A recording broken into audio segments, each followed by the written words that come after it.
Shout out kay Sir Larry Gupit Sapungan. Sir, ito na po yung request nyo po na titistingin po yung buong niyog kung kaya bang basagin.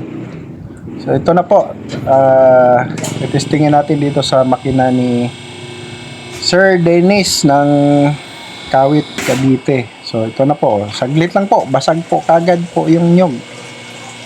So, kita niyo po, basag po kaagad. Saglit lang po. So, ngayon, diniretso ko po. Binalot ko po muna yan dyan sa net para hindi magtalsikan yung bao kapag napiga, pag nadurog. For safety purposes na rin po para sa akin. So, yan, nakita niyo po, durog po yung niyog.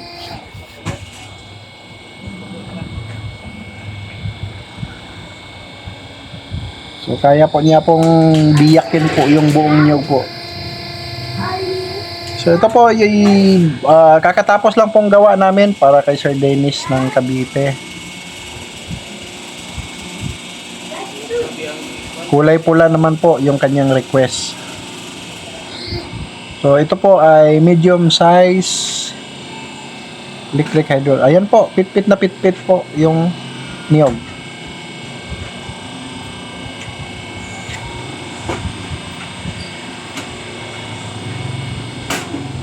So, sir, salamat. Marami. Sana nasatisfied ko po yung request ninyo po.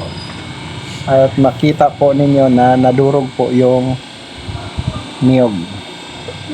Actually, kahit uulitin mo siya, talagang maririnig nyo po yung gaano kalakas po yung mga pagputok ng mga bao ng niyog.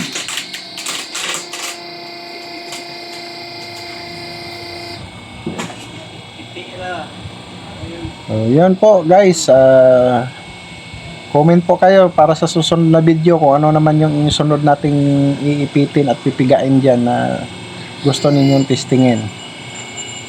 Maraming salamat, paki-follow na rin sa ating page para updated kayo palagi.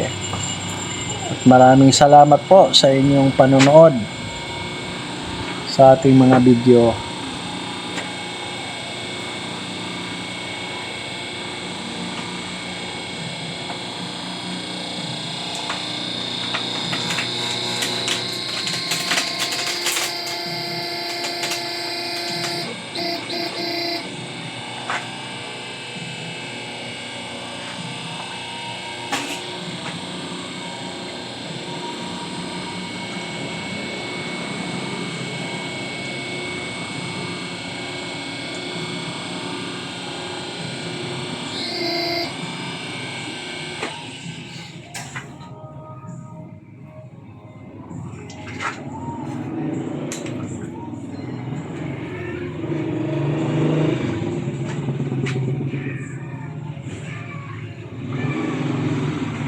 Durog.